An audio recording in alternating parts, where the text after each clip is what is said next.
আসসালামু আলাইকুম ওয়া রাহমাতুল্লাহি ওয়া বারাকাতুহু। সম্মানিত দিনী মুসলিম ভাই বোনেরা, আশা করি আল্লাহ তাআলা ইচ্ছায় আপনারা ভালো আছেন। আলহামদুলিল্লাহ আমি ভালো আছি। এবার হচ্ছে রুগী দেখার উদ্দেশ্যে অনেক দূরে রওনা দিয়েছি ইনশাআল্লাহ।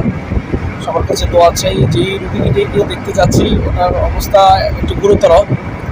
তো দোয়া করবেন আল্লাহ তাআলা যেহেতু আমার এই বোনকে শিফা আজলা কুল্লিয়া দাইয়া কামিলা নসিব করে দেন।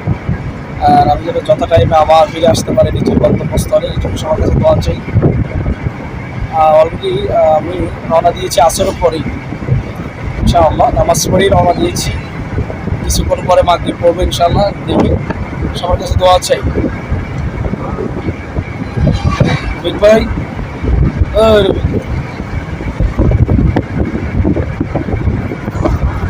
আমার মহব্বতের কাছের একজন ড্রাইভার, মহব্বতের মানুষ।